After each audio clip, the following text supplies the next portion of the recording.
Meus irmãos, vamos abrir a nossa Bíblia no livro de Gênesis. Todo mundo vai saber abrir, não vou me preocupar, claro. Livro de Gênesis pode ser no capítulo 1 mesmo.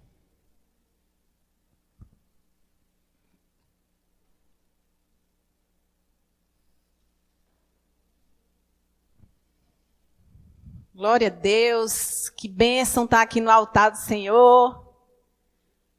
Compartilhando a palavra. Vou me policiar com este microfone, que a pastora quer engolir o microfone. Aleluia. Gênesis 1. Todo mundo abriu já, né? Se você não abriu, você está em apuros. Diz assim: no princípio criou Deus os céus e a terra, porém, estava sem forma e vazia. Havia trevas sobre a face do abismo, e o Espírito de Deus pairava por sobre as águas. Disse Deus: haja luz, e houve luz. E viu Deus que a luz era boa, e fez separação entre a luz e as trevas. Chamou Deus a luz dia e as trevas noite. Houve tarde e manhã, o primeiro dia. Amém?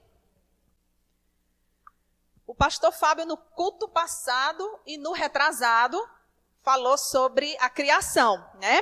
Quem estava aqui viu que ele falou sobre a criação, e a gente sempre começa os primeiros cultos do ano falando da Gênesis, né? Da Gênesis de tudo, do princípio de tudo.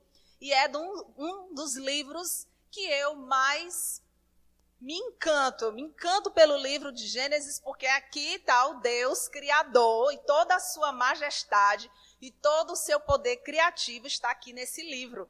A vida está saltando, a vida aqui está pulsando. E para mim é um livro lindo demais. Eu vou trazer uma abordagem, vou pegar o gancho do pastor Fábio. Não vou trazer exatamente o que ele trouxe, mas vou pegar o gancho. Ele trabalhou com haja luz, não foi, pastor? Haja luz. Deus disse haja luz, e a luz passou a existir.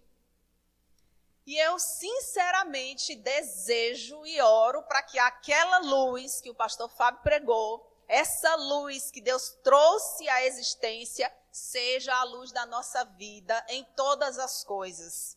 Eu peço aqui no altar de Deus que essa luz, ela alumie os nossos caminhos, a nossa mente, as nossas decisões e nos dê clareza das coisas. Em nome de Jesus, meu Senhor, a tua luz venha sobre a nossa vida, iluminando o nosso coração, iluminando a nossa alma, a nossa mente. Cada passo nosso não seja no escuro, mas seja sob essa luz do Senhor. Que Ele possa iluminar e a gente possa ver as coisas com clareza mesmo.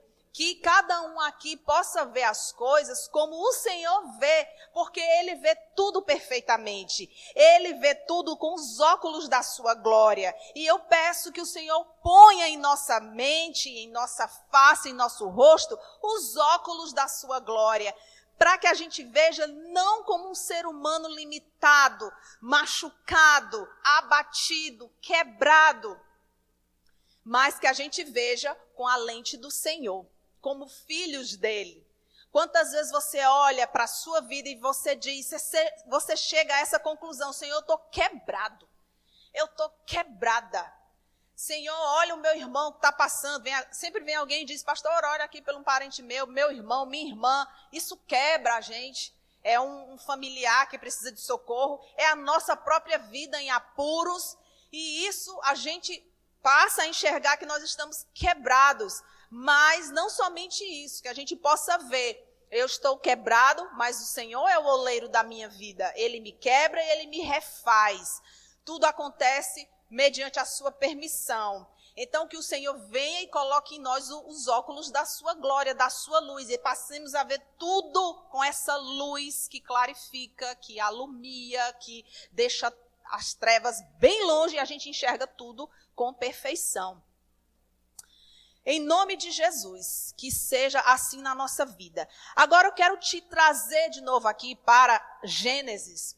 E eu quero que você preste atenção em algumas particularidades dessa passagem.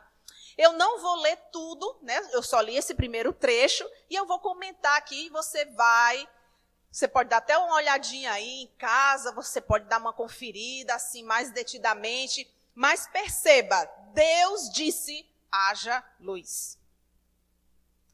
Ele viu que a luz era o que, igreja? Boa. E aí nós vamos caminhando e Deus diz, haja firmamento no meio das águas. E separação entre águas e águas. Isso é uma poesia, esse livro aqui é extraordinário. Separação entre águas e águas, o que é isso? Pastor Fábio já pregou muito sobre isso, né? Sobre o raquia, né? Aquela cobertura de água, os mistérios. E a ciência, irmãos, vai descobrindo as coisas e vai casando bem direitinho. A ciência vai se curvando a palavra. E aí você vai caminhando e Deus diz, Deus continua falando. E chamou Deus ao firmamento céu e houve tarde de manhã, o segundo dia.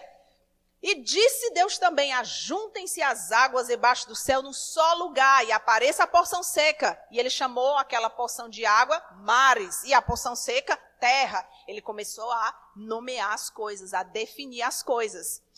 E aí Deus disse, produza a terra, relva. Ele continuou dando aqueles comandos. Produza ervas, as sementes, as árvores. E viu Deus que isso era...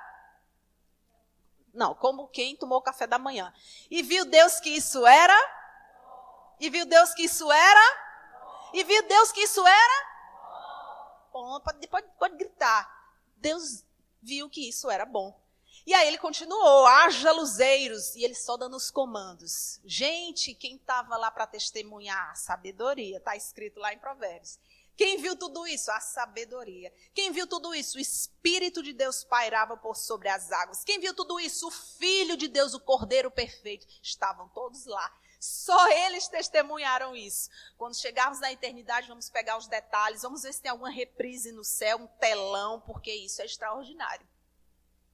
E Deus continuou dando esses comandos. Haja luzeiros. E colocou no firmamento os céus, dos céus para os grandes luzeiros para iluminar o dia e os para iluminar a noite, os grandes astros. Mas espera aí, pastora, a luz foi feita, a primeira coisa que Deus fez foi a luz. Como é que o sol veio depois? O sol veio no quarto dia. E aí a ciência chama isso de espectro de radiação eletromagnética, essa primeira luz aí. Gente, pastor, quem é a luz que está lá na eternidade? Você pregou domingo passado. Cristo. Deus é a própria luz. Eu acho que essa luz, a ciência deve ter algum fundamento, né? É um outro tipo de luz, ainda não era nem a luz. O Senhor é a luz da nossa vida. Mas Ele estava criando aqui o universo e Ele está fora disso, Ele está além disso.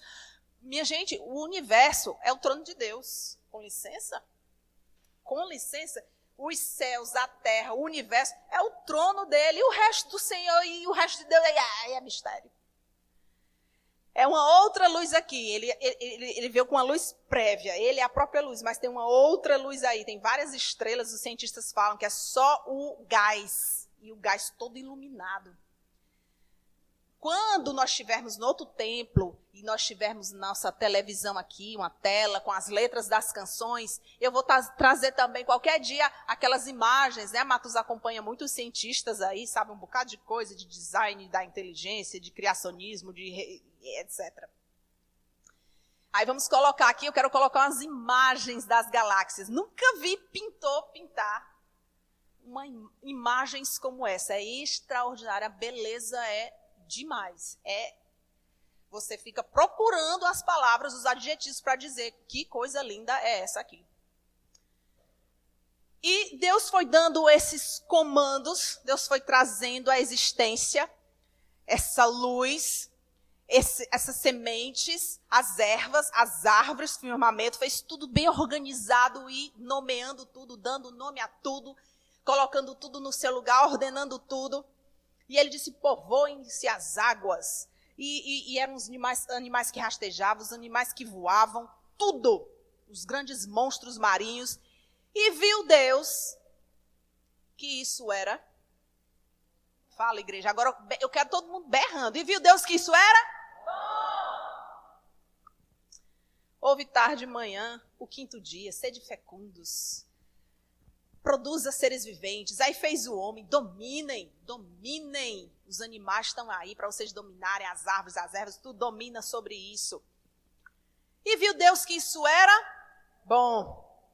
E criou o homem, a mulher, criou os exércitos, criou tudo, aprontou tudo, todos os exércitos do céu e toda aquela beleza inigualável.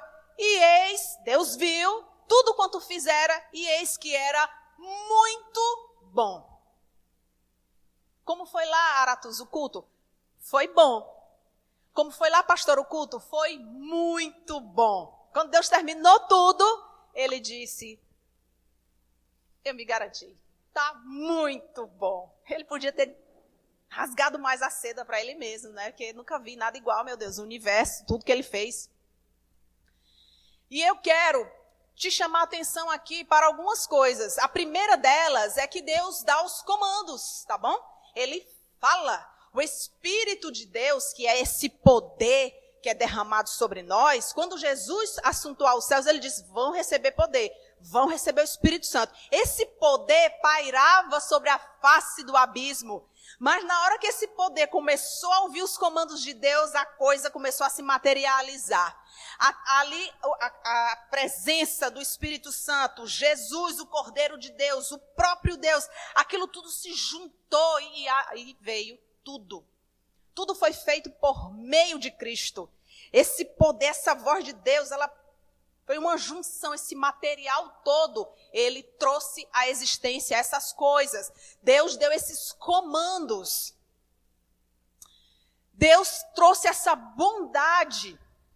Deus é muito bom. Lembre-se disso. Deus é bom, ele é muito bom. E tudo que ele fez e fez com bondade. Ele mesmo teve que admitir, isso é muito bom. Vá com essa bondade de Deus para a sua casa hoje. É muito bom. Olhe para as árvores, olhe para o céu. Peça mais vento para a Teresina, para a pastora ficar mais feliz, que eu amo o vento. Para mim é o Espírito Santo soprando. E é muito bom. É muito bom. Olha para a tua vida, para as células do teu corpo, para o teu cérebro. É um presente ter um cérebro como o nosso. Ter pernas para andar, ar para respirar. Isso é muito bom. Deus é muito bom. E ele deu esses comandos. Deus abriu a boca e emitiu essas palavras. No princípio era a palavra. Pastor pregou aqui domingo passado. No princípio era a palavra. Era o verbo. E o verbo se fez carne e habitou entre nós. Jesus, ele veio e trouxe o quê? Luz. Aquele que estava em treva viu maravilhosa luz. Graças a Deus que o Cordeiro do Senhor veio. Que Jesus veio. Eu nem estaria pregando aqui se Jesus não tivesse vindo e morrido na cruz. Você nem estaria nessa cadeira olhando para mim se Jesus não tivesse morrido na cruz. A gente estava tudo, vou falar uma palavra cearense aqui, tudo lascado. Mas por causa de Jesus nós estamos aqui, porque ele trouxe essa luz, essa chance de estarmos com o Senhor de novo na eternidade, nessa esfera perfeita, onde tudo funciona perfeitamente e não nessa dimensão de pecado. Deus é muito, muito bom. Ele deu esses comandos e como filhos de Deus, nós temos que entender o poder dos nossos comandos. Um homem de Deus estava conversando com um neurocientista e o neurocientista disse, tem muita descoberta na neurociência, meu amigo pastor, e uma delas é a força que tem a palavra para todo o corpo. Você libera a palavra e ela vai para, anotei aqui, um sistema nervoso central. A palavra vai para lá e ela domina o resto. Quando a gente está orando em línguas, o pastor continuou. Quando a gente está orando em línguas, e agora me deu até vontade. Quando a gente está orando em línguas, aquele mistério vai tudo para o nosso cérebro e domina o resto. Palavra. O crente tem que entender o poder da palavra e tem que liberar essas palavras na sua casa, na sua cabeça, na sua igreja, porque o Senhor fez isso. Ele é nosso Pai, o Deus Todo-Poderoso, o Criador. Jesus também, ele trouxe a sua palavra, vamos já ver aqui. E nós temos que entender o poder que há numa palavra liberada. Essa palavra é para nossa mente. Vi a neurocientista aqui, conhecida nossa, a Rosana, falando que uma pessoa tinha medo de atravessar uma ponte. Toda vida a pessoa ficava em pânico, porque tinha que atravessar a ponte. E ela disse, você tem que dar comandos ao seu cérebro. Você tem que dizer ao seu cérebro que a ponte não vai cair. Quem é que dá comando? Quem foi que ensinou a gente a dar comando? Deus, o nosso Pai. Amém, igreja? Ele foi o primeiro a dar comandos, haja luz, eu quero isso aqui vai se chamar mar, isso aqui vai se chamar terra seca, isso aqui é céu, isso aqui são as ervas, sede fecundos, produzam, dominem. Ele começou a falar, organizar, definir com a sua palavra, e essa palavra é Jesus. No princípio era a palavra, e a palavra se fez carne. Nós temos que entender o poder que há na nossa palavra e imitar o nosso Pai Celestial. Amém, meus irmãos? Eu poderia aqui falar algumas coisas mais científicas desse primeiro dia, segundo dia, quinto dia, mas a gente não vai ter tempo para isso. Isso aí é uma outra matéria, né? Mais acerca de ciência. Fica aí para você os comandos, a bondade. E aí eu quero te convidar em casa, você olha lá, Números 13, você vai olhar. O que é que acontece lá em Números 13? Quem é que lembra o que é que Deus prometeu a Israel? Uma terra, não foi? Deus prometeu a Israel que Deus sacuda as minhas ovelhas hoje. Está todo mundo cansado, com sono? Senhor, sacode a tua igreja com a tua palavra. Deus prometeu a Israel a terra, uma terra boa. O que é que acontece lá em Números 13? O Senhor falou, Moisés, levanta 12 pessoas, 12 líderes de cada tribo para ir olhar a terra, para espiar a terra, ver lá se a terra que eu dei, não é boa. E os espias foram, essa história, quem conhece essa história, levanta aí a mão para mim.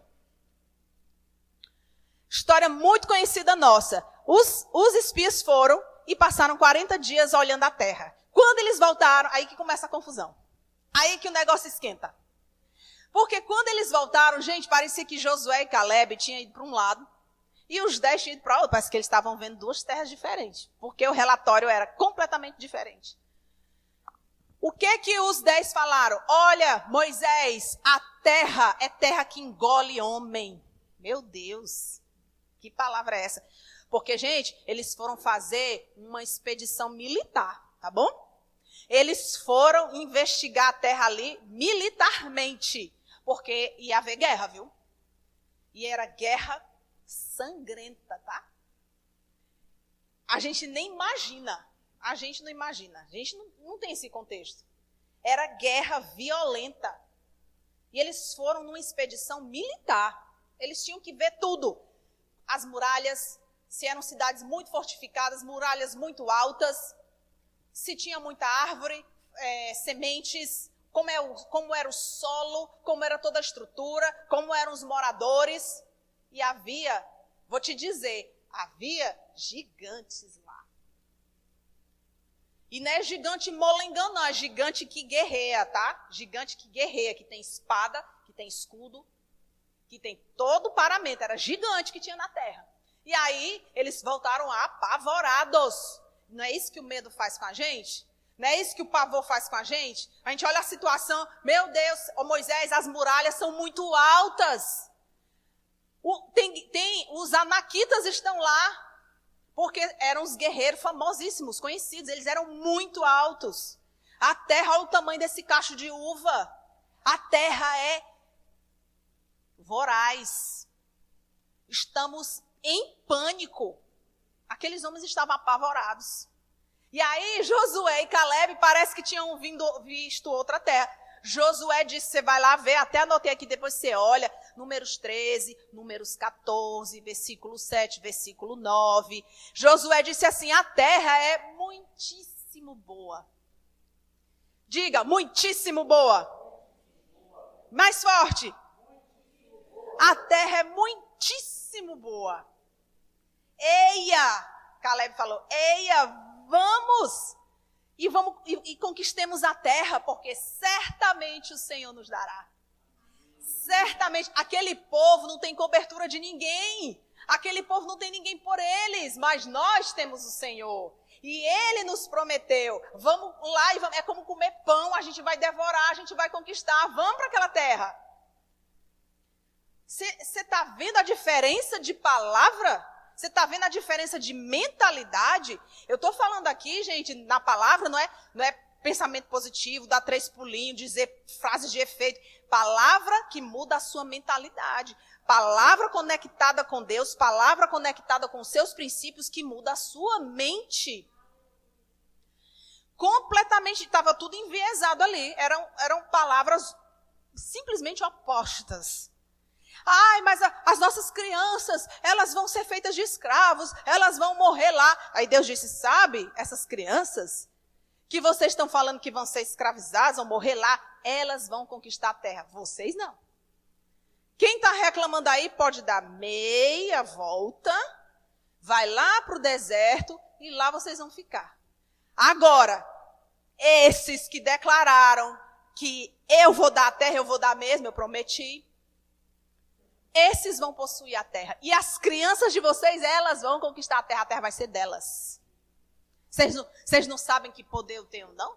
Vocês não me conhecem, não? Vocês não lembram, não, que foi que eu fiz quando tirei vocês do Egito? Vocês não lembram, não, desse episódio, desse? Vocês não conhecem a minha natureza, não? Eu trouxe até aqui, porque vocês até aqui, para vocês morrerem aqui, ao fio da espada, eu sou assim? Eu sou um Deus sarcástico? Eu não sou esse Deus, não.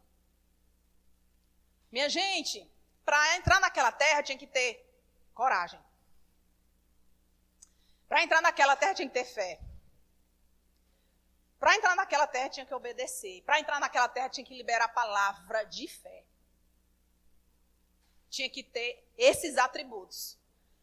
O teu gigante está de que tamanho? Está alto, né? O gigante é alto, né? Só você sabe. Você que está guerreando, você sabe o tamanho do seu gigante. Você sabe que não é fácil. Cansa. Não é brincadeira, não. Mas o Senhor é que vai diante de ti. Você tem que responder a esse gigante com coragem. Coragem para viver, gente. Coragem para seguir em frente. Coragem para conquistar o teu sonho. Coragem para desenvolver o teu projeto. Coragem. A terra é fortificada. Tem muita muralha, tem muito gigante. A terra engole, a terra é boa. Vai lá conquistar. Deus podia ter dado assim de bandeja. Israel entrava, estava todo mundo morto. Mas não é assim que funciona. É um processo, diga processo. É um processo pelo qual nós temos que passar. Derruba o gigante, derruba o primeiro, derruba o segundo. E vai vencendo, e vai vencendo. Gente, nessa primeira leva de batalhas, foram 31 reis derrubados. É muito rei caindo na força de Israel, na força do Senhor. Nessa primeira leva aí, que ainda tinha terra para conquistar.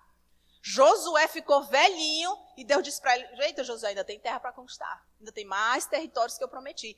Foram 31 reinos. Gente, cansa ou não cansa numa batalha dessa? Cansa. Uma batalha dessa cansa. É guerra por cima de guerra. É matando gente ao fio da espada, é montando estratégia para a próxima cidade, é montando um novo plano, é em alerta, é todo o tempo vigilante e revezando os turnos para uns descansarem, outros vigiarem. É brincadeira não, é batalha mesmo. E aí você vai conquistar, sim, o território da tua mente, o território do teu coração, o território da tua família, a igreja. Isso aqui é uma batalha. Cadê o nosso templo? O próximo que iremos é batalha.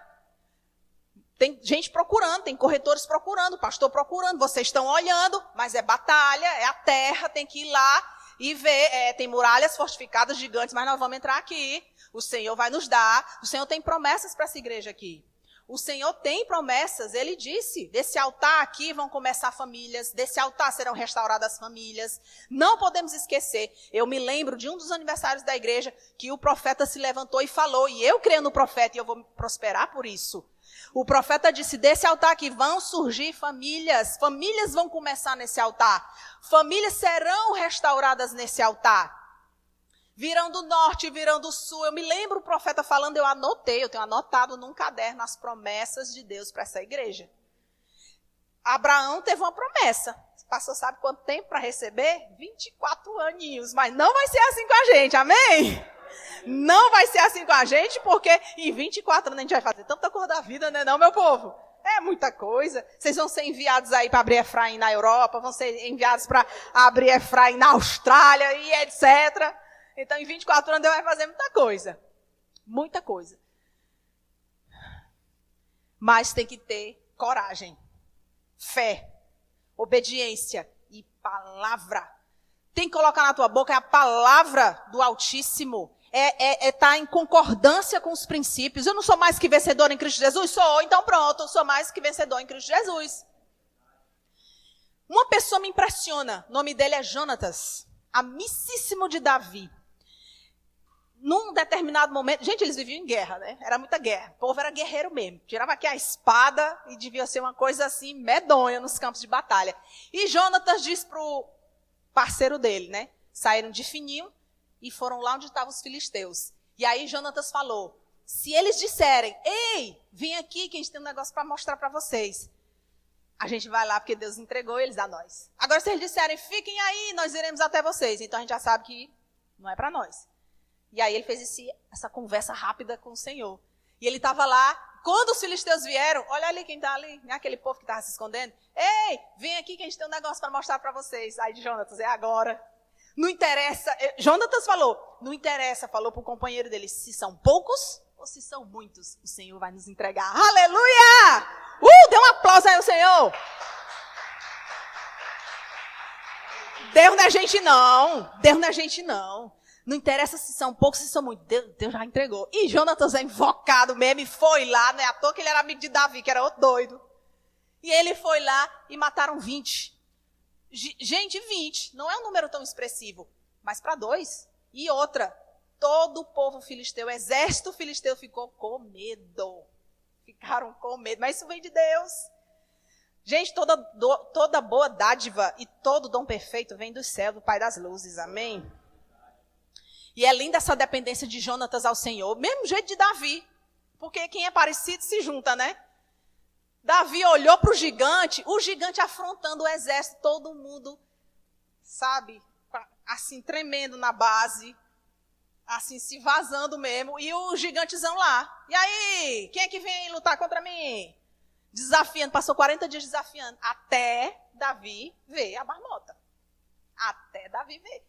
Quando Davi olhou, Davi era um jovenzinho, bonito, gatinho. Ô, Senhor, traz um bocado de Davi para essa igreja, meu pai. Era gatinho, ruivinho, disse que ele tinha aparência agradável, ele sabia tocar harpa. O cara era assim, completo, intelectual, guerreiro. Ô, Senhor, traz para minha discípula, traz para minha filha, Senhor. Esses rapazes. E aí, Davi viu. O Senhor vai trazer um valente para você, não me frouxo, não.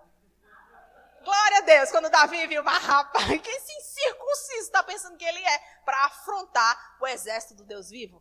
Ah, não, peraí. Tentaram botar lá as indumentárias nele, escudo, não deu. Não, isso aqui não dá certo para mim não. Pegar minhas pedras e minha, como diz no Ceará, minha baladeira. E aí ele foi lá e disse umas coisas para o gigante. Mas tu, quem é tu para afrontar o exército do Deus vivo? Quer saber o que eu vou fazer contigo? Ainda hoje eu vou degolar a tua cabeça e vou apresentar as aves de rapina. Olha essa passagem, eu nunca canso de ler. Eu nunca canso de ler essa passagem. Foram as palavras de Davi, na certeza, na coragem, na fé que o Senhor ia fazer, que o Senhor ia entregar. Meu Deus. Olha, gente, Davi já tinha derrubado leão e urso, tá? Vamos colecionar, em nome de Jesus, os ursos e os leões que a gente vai derrubar. A gente está nessa terra, viu? Tem que derrubar urso, tem que derrubar leão. Lá no céu a gente vai se preocupar com isso não. Oh, aleluia. Mas enquanto estiver na terra tem que derrubar urso, tem que derrubar leão. E aí a gente fica preparado para quando vier um gigante desse, passa a rasteira nele, degola a cabeça dele. Que o Senhor te dê vitória dos teus gigantes. Amém? Que o Senhor dê vitória à sua igreja, o seu povo dos seus gigantes, em nome de Jesus. Aleluia. Eu quero só agora que você abra, a gente está quase finalizando. Abra lá em Mateus 7. Quase finalizando. Mateus 7, versículo 7.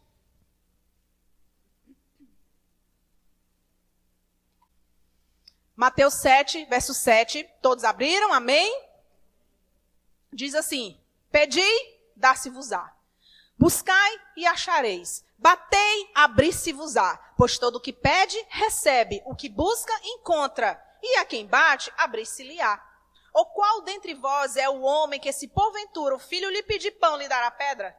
Ou se lhe pedir um peixe, lhe dará uma cobra? Ora, se vós, que sois maus, sabeis dar boas dádivas aos vossos filhos, quanto mais vosso Pai Celeste, que está nos céus, dará boas coisas aos que pedirem. Amém? Pedir e dá-se-vos-á. A gente tem que abrir a boca, tá? Tem que abrir a boca, tem que buscar, tem que bater. O que foi que Israel fez? Foi lá e guerreou muito, gente. Vamos reconhecer, eles guerrearam muito e é um exemplo para nós, nas nossas guerras. Vamos guerrear muito e ganhar muito na força do Senhor, porque o Senhor é conosco. Mas o nosso gigante, quem é o nosso gigante? O nosso gigante, quem está com ele é a treva. O nosso inimigo é das trevas. Quem é as trevas para vir para cima da gente? O Senhor que está conosco. Tem que pedir, tem que falar, tem que bater, tem que ter postura, tem que ter coragem. E fé. Aí eu acho lindo, porque tinha um leproso ali, por ali. E aí o leproso disse: Senhor, se quiseres, pode purificar-me. Ele abriu a boca. Às vezes Jesus via a deficiência da pessoa. Via que era um cego. Ele via que era um leproso. Ele via que era um paralítico. O que queres que eu te faça? O que é, minha filha, meu filho, que tu quer que Deus te faça? Tem que abrir a boca. Tem que falar e tem que declarar: o Senhor é meu pastor, nada me faltará. Eu vou conquistar essa terra. Eu não quero nem saber se tem muralhas ali. É bom porque quando eu entrar na terra, eu vou estar protegido nas muralhas do Senhor. É bom que eu vou derrubar uns gigantes, eu vou ficar treinada ainda mais, vou ficar melhor ainda mais. E a força do Senhor vai estar comigo. Amém? O centurião chegou aqui nessa sequência. Porque Jesus abriu a boca e disse para o leproso: eu quero, fica limpo. Ah, como Jesus é maravilhoso, que o Senhor possa dizer para nós hoje: ô minha filha, meu filho, eu quero tua cura, fica curado, fica limpo, levanta, tem bom ânimo. Ai, Senhor, faz assim no nome de Jesus na nossa vida. E aí chegou o centurião: Jesus, o meu servo está perecendo. Aí Jesus ia, eu vou lá na tua casa. Não, nem precisa, basta uma palavra tua. O quê? Diga de novo. Basta uma palavra tua, porque eu sei de autoridade, eu conheço de autoridade, eu sou um centurião, eu sou um militar. Eu digo a esse: vem, ele vem. Diga que ele vai, ele vai. E tu, que é toda a autoridade no céu e na terra, basta uma palavra tua e o meu servo vai ficar bom. Jesus disse: eu nunca vi tanta. É fé. E para ter fé tem que ter coragem também. E aí o centurião foi feliz para casa, porque chegou lá e o servo tinha sido curado naquela exata hora que ele tinha conversado com Jesus. E chegada a tarde, trouxeram-lhe muitos endemoniados e ele meramente, está escrito aqui nesta Bíblia aqui, ele meramente com a palavra expeliu os demônios. Meramente, está escrito aqui, colocaram esse advérbio aqui. Meramente com a palavra ele expulsava os demônios. A força da palavra está no teu coração, na tua boca e no teu coração. Está escrito lá em Romanos. Está escrito: a palavra está perto de ti, na tua boca e no teu coração. A palavra. Por quê, minha gente? Porque a palavra é o nosso segredo. A palavra é a nossa vitória. A palavra que vai fazer a gente ir lá e derrubar muralha, derrubar gigante, derrubar o que for. No nome do Senhor, na força do Senhor. Minha gente, Jesus é a nossa terra prometida. Jesus é a terra boa que emana leite e mel. Jesus, o Filho de Deus, o Cordeiro Santo. E sabe o que ele te diz? Venha a mim. Venha a mim, os que estão sobrecarregados, eu vos aliviarei. Venha a mim. Eu vou pegar o teu fardo e eu vou pôr sobre ti o meu jugo que é leve e suave. Venha a mim. Todos, venha a mim todos. Ele é a nossa terra prometida. Ele é a nossa terra que emana leite e mel. Ele é o nosso Jesus, o nosso Salvador, o nosso mentor, aquele que dá sentido para a nossa vida. Você olha assim: qual é o sentido da minha vida? É esta cruz. É esse Senhor maravilhoso que se entregou por mim. Tenha uma semana de palavra. uma semana de fé, uma semana de coragem. E a tua terra, cada vez mais os territórios virão para a tua mão. Amém? Olha, na primeira lapada foram 31 reis. É muita gente, é muito poder caindo. É uma coisa inimaginável, grotesca, gritante. Eu queria assim, sabe, às vezes eu fico querendo ter vontade de ver assim, que Deus me deu uma visão de como eram as coisas naquela época, para eu dar uma olhada no cenário, como era, gente. Muita gente corajosa, muita gente valente nos campos de batalha e o Senhor só entregando, só entregando. Então, eu te peço no nome de Jesus, tem coragem? Tem fé para avançar na terra prometida que o Senhor, teu Deus, te prometeu? Vai avançando, vai pegando os territórios. E aí, no final, você vai estar numa cidade toda murada, fortificada, com sustento, com alimento, porque a nossa força vem do Senhor. Ele é a nossa cobertura. O inimigo não tem cobertura nenhuma, mas nós temos. Amém, igreja?